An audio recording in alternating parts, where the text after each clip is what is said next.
point is, Wisconsin's the state that is going to tip this one way or the other. We're either going to win Wisconsin and win the election, or lose Wisconsin and lose the election. So it makes EDO really, really, really good. Okay? Now, what is going to be different about election day operations in 2020 versus 2016? There are a lot of huge differences. First and foremost is the consent decree is gone. Okay? For those of you that don't know, back in the early 80s, the RNC got in trouble for some shenanigans in the New Jersey election, and entered into a consent decree with the court to limit doing any ballot security programs on elections. So what was that consent decree, and just how bad were those shenanigans to haunt the Republicans for 40 years? In 1981, during a close governor's race in New Jersey, the Republican National Committee funded the creation of a group called the National Ballot Security Task Force, or NAMBLA for short. This group was tasked with preventing voter fraud in Democrat-majority districts. There were two major issues laid out in the complaint filed by the Democratic Party. First, the task force engaged in something called voter caging. They sent out test letters to Democrat-heavy districts and then compiled a list of names from the letters that were returned as undelivered. The task force then submitted that list to the elections office and demanded those names be removed from the voter rolls. Except the voter registration data used by the task force was outdated, and the commissioners of registration informed the task force that the voters had already been purged, re-registered, or had updated their addresses, because New Jersey already had a system in place for handling this exact problem. But none of that would deter the task force from using those challenge lists to confront people in person at the polls in one of the most brazen voter intimidation campaigns in modern history. The task force included not just regular volunteers, but also plenty of off-duty police officers. Members of the task force wore armbands to give a veneer of legitimacy, and a lot of members carried firearms. The task force would challenge voters, interfere with poll workers, and even prevent voters from entering the polling places. General intimidation tactics. All of this in the name of preventing voter fraud. Once again, New Jersey already had a system in place to deal with voter fraud. Each party was allowed to designate official poll watchers, and those poll watchers could submit official challenges against suspected fraudulent votes, whose legitimacy could be determined later on. So that whole fiasco led the two parties to enter into a consent decree the following year, where the Democrats would drop their complaint, but the Republican National Committee would have to agree to obey an additional set of rules regarding their election day operations. Those restrictions included not allowing their task force to interrogate voters trying to enter polling places, not specifically targeting minority districts with their ballot security operations, and not allowing their task force to wear anything that would give the false impression that they were acting in any official or governmental capacity. 4 years later, Democrats would file another complaint alleging another instance of Republicans using voter caging targeted at minority districts in Louisiana, quoting one Republican official saying to another, "This could keep the black vote down considerably." The judge would reject the Democrats' request for a restraining order, but would update the consent decree in 1987 to require any ballot security operations from the RNC to be submitted to the Democrats ahead of time and get approval from the court before being carried out. The consent decree came into play again in the 1990 Senate race in North Carolina. The Republican campaign sent out over 100,000 postcards to Democrat voters, with one batch specifically targeting black voters who had recently changed their address. The postcards emphasized potential jail time for violating voting laws, although the postcards themselves incorrectly stated one of those laws. But because the Democrats failed to prove coordination between the Republican National Committee and the North Carolina State Committee with regards to the postcard campaign, the judge ruled that the only part of the consent decree that had been violated was the RNC failing to inform their state committees about the limitations set out by the consent decree. Although the Department of Justice did end up pursuing legal action against the State Committee and the Republican Candidates Campaign Committee in a separate case, which resulted in a separate consent decree between the state party and the DOJ. And that actually leads to an interesting little side story. The Republican Candidates Campaign Committee included a lawyer named Thomas Farr, who represented the candidate when the Department of Justice brought their lawsuit, alleging that the postcard mailings had been a racially motivated act of voter intimidation. Farr denied having any knowledge of the postcard campaign himself, but a DOJ investigator alleged that Farr had actually been involved in the planning session where the decision was made to mail the postcards.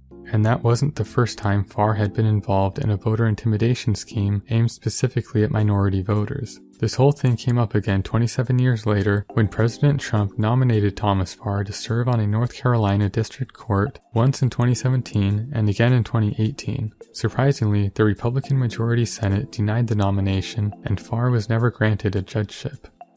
In 2004, the consent decree came up again in South Dakota. This time the case was pretty clear-cut. A group of poll watchers in a heavily Native American county showed up at polling places and followed Native American voters as they cast their ballots. Then they followed those voters out to their cars to write down their license plates. The court ruled against the RNC and ordered people working for the Republican candidate to stop writing down Native Americans' license plate numbers. Also in 2004, Ohio happened. Plenty of controversy came out of that state with vote counts and whatnot, but I'm going to talk specifically about what happened within the scope of the consent decree.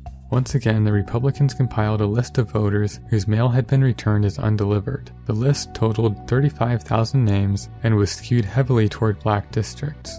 The RNC then filed challenges against all 35,000 voters at the end of October, just before the election. Ohio state rules require that every challenge have a hearing where the challenger can present their evidence for filing the challenge and the voter can present their evidence for eligibility to vote. So 35,000 challenges meant 35,000 hearings. Obviously, the courts did not have enough time to do all that before Election Day, although they did try. And the hearings that were held were somewhat farcical, as the only evidence the challengers had was a piece of mail being returned as undeliverable. There are plenty of reasons for undelivered mail that don't involve voter fraud.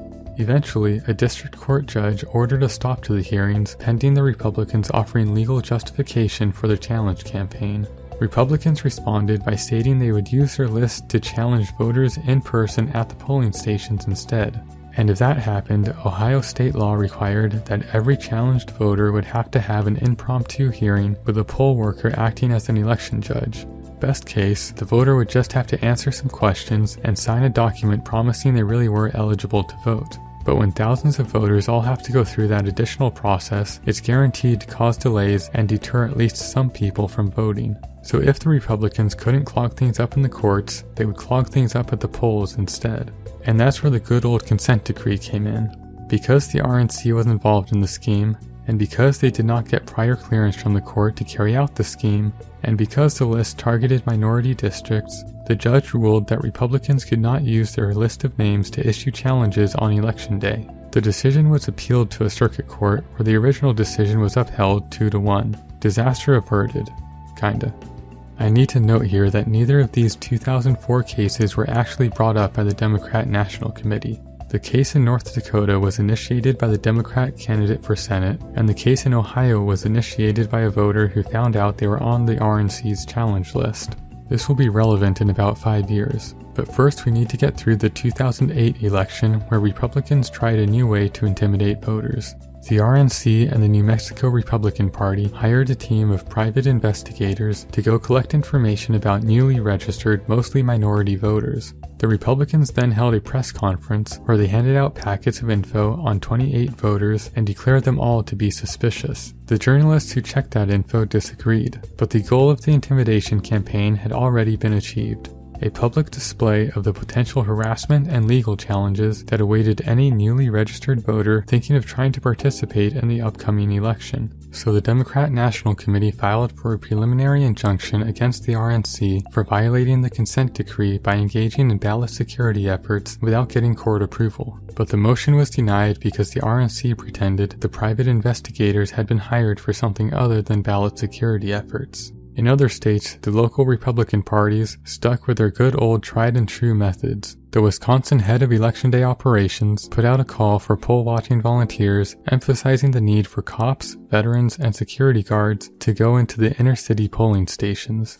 In Montana, the Republicans filed 6,000 challenges against registered voters. Montana is another state where challenging a voter's eligibility requires a court hearing, so the actual intent of the challenges was immediately obvious to the presiding judge, who shut down the scheme and reprimanded the Republicans. In Michigan and Florida, Republicans stated their intent to use foreclosure listings to build their challenge lists, but they received so much public backlash they eventually recanted. Although the legal counsel for the Michigan Republican Party followed up by saying they were probably engaged in voter caging anyway. But each of those were carried out by the state parties, putting them out of reach of the consent decree. Immediately after the 2008 election, the RNC changed tactics yet again. Instead of finding new ways of violating the consent decree, they went after the decree itself, demanding that the decree either be vacated entirely or amended to not be so unfairly restrictive. One argument for vacatur was that the decree was no longer necessary because the RNC was now in the business of attracting minority voters instead of suppressing them. The judge noted that both nationwide and even in state elections where the Republican candidate was themselves a minority voters still sided overwhelmingly with the Democrats. And until that changed, the RNC would continue to have an incentive to suppress minority voters. The RNC also argued that the new mail-in registration and absentee voter laws made it possible for anyone scared of being harassed at their polling station to safely vote from home. In other words, they were arguing that the responsibility should be on the voters to not get harassed and intimidated by the Republicans, rather than on the Republicans to stop harassing and intimidating the voters. That argument obviously didn't fly either. And the final attempt to get the decree vacated was to argue that the new ways to register and vote meant new ways of committing fraud. Therefore, the RNC would be serving a public interest by being allowed to combat that fraud in ways currently prohibited by the decree. The judge responded by noting that even the RNC couldn't find evidence of widespread voter fraud, and that while registration fraud had occurred, very few of those fraudulent registrations are actually converted into fraudulent votes. Furthermore, of the cases of voter fraud that have been found, nearly all of them involved mail-in ballots, not in-person voting.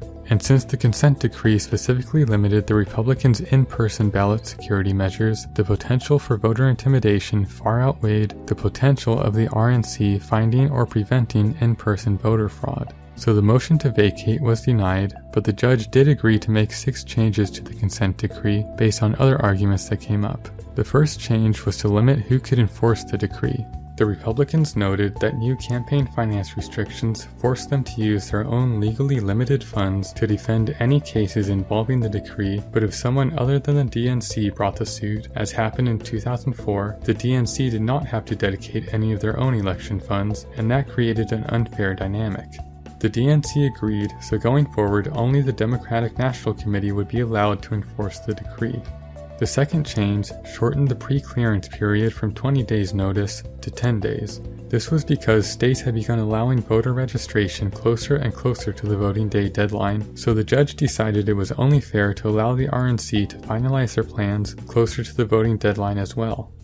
Changes 3, 4, and 5 did not change the restrictions at all, they just served to clarify what the Republicans were and were not allowed to do under the consent decree. The RNC had argued that the language was so vague that they had been forced to avoid any sort of election day operations or communication with state parties for fear of violating the decree.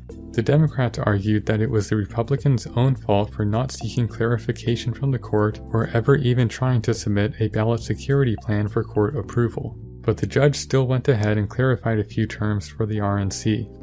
Ballot security encompassed any attempt to prevent voters from registering to vote or casting a ballot. Examples included everything the Republicans had gotten in trouble for in the past, like voter caging, physical confrontations at the polls, taking pictures or recording license plates, or sending out intimidating postcards. Normal poll watch functions, which the RNC was allowed to participate in, included standing around and reporting anything that might infringe on people's ability to vote, such as broken voting machines and long lines. But it specifically excluded questioning, obstructing, or harassing potential voters.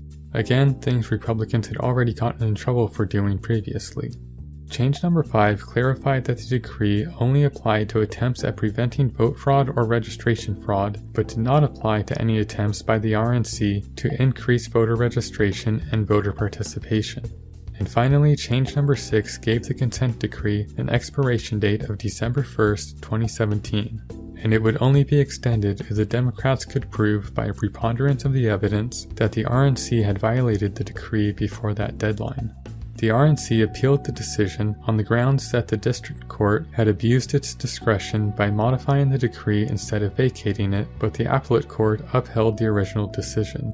So that was that. The RNC just needed to not intimidate or suppress minority voters until December 1st, 2017, and then they'd be free. And by golly, they actually did it. Just barely.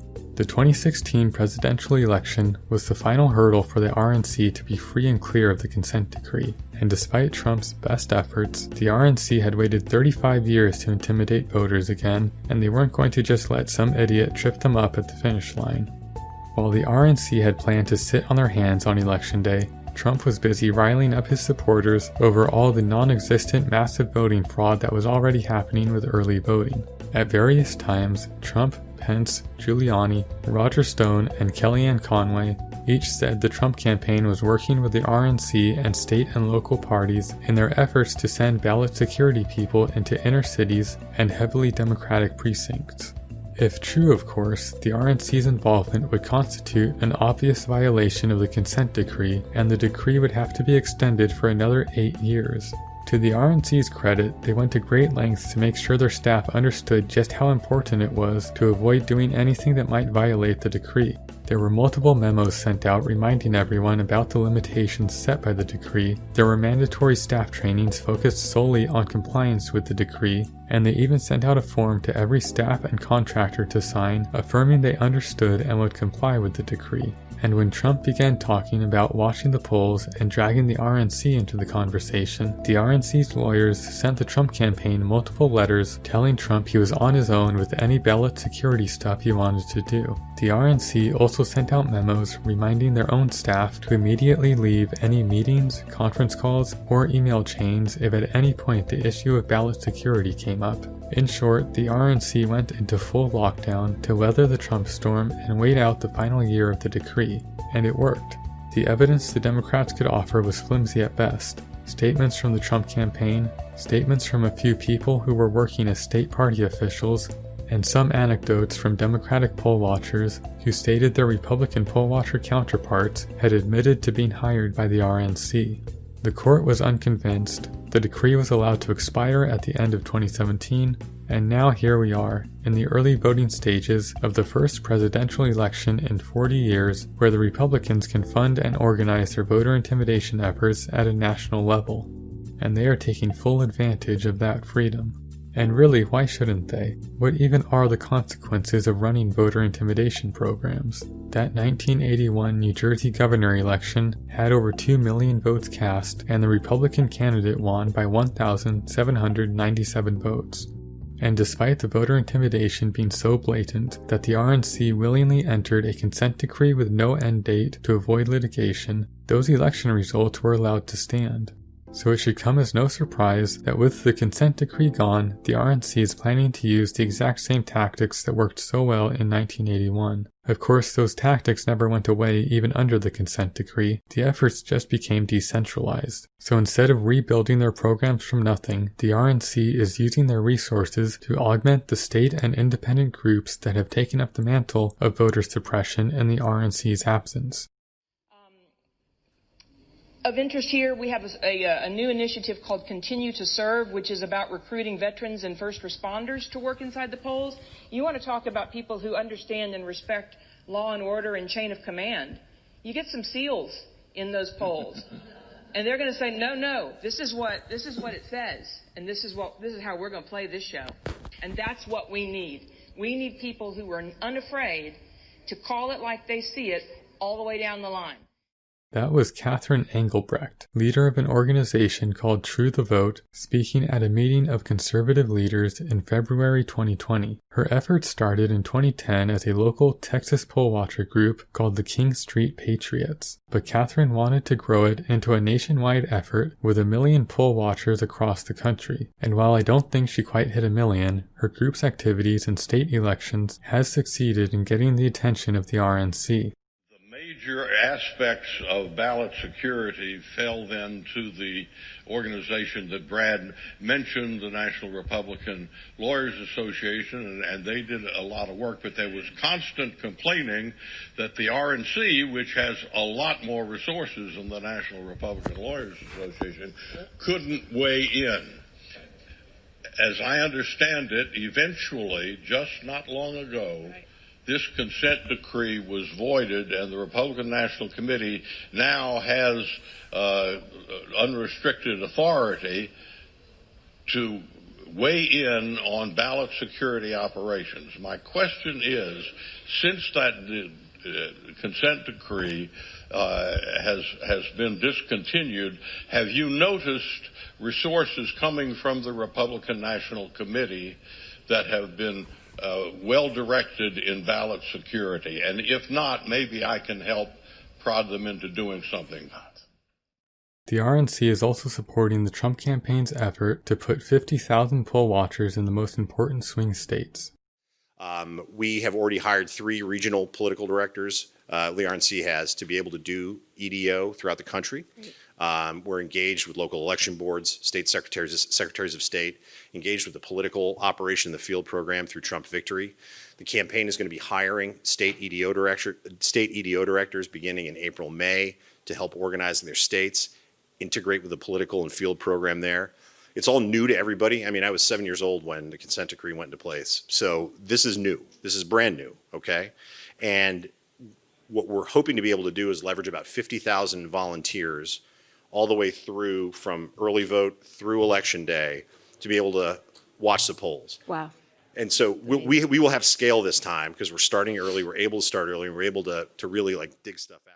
That's Justin Clark. He's a lawyer for the Trump campaign who works on organizing Election Day operations, and he's very excited to finally be able to use the RNC's funding and infrastructure to help him out this year. And to ensure there are plenty of in-person voters for all those cops and vets and inevitable LARPers to intimidate, the RNC has joined up with independent groups like the Honest Elections Project to file lawsuits against states to prevent the expansion of vote-by-mail options and to try to purge voter rolls and bring mass challenges against registered voters. The Honest Elections Project claims to be a nonpartisan group worried about election integrity, but the staff and funding say otherwise. The executive director is Jason Sneed, who had previously spent 10 years working at the Heritage Foundation, where, among other things, he helped build the election fraud database to prove that voter fraud was real. The Honest Elections Project even advertises that database on its own site, where it exclaims over 1,200 proven instances of voter fraud. What neither group mentions is that the database covers about 50 years of elections,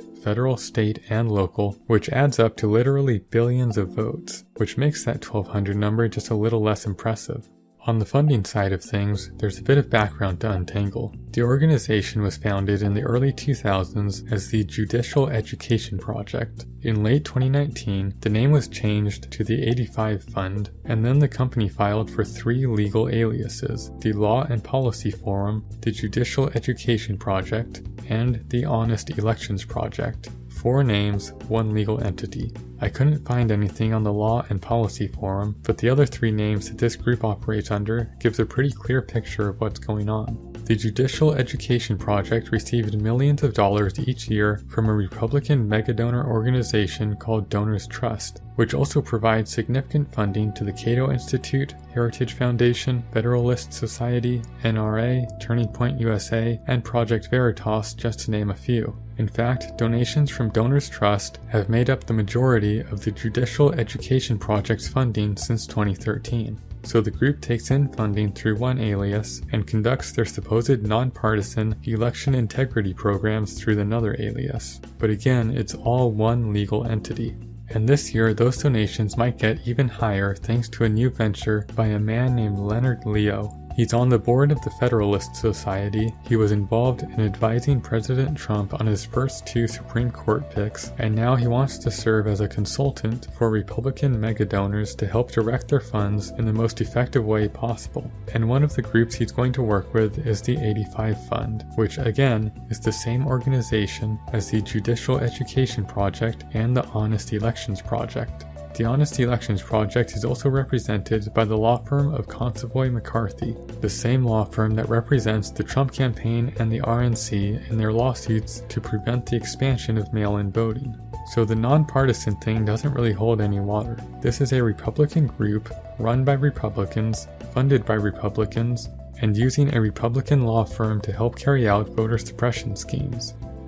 40 years later, and the RNC is still using the exact same tactics, sending cops and military veterans into polling places, trying to force last-minute purges of voter rolls, challenging voter registration en masse, The only difference is that this year is a national effort and a much more important election, and no consent decree will undo the damage if the Republicans are able to carry out another successful voter intimidation campaign.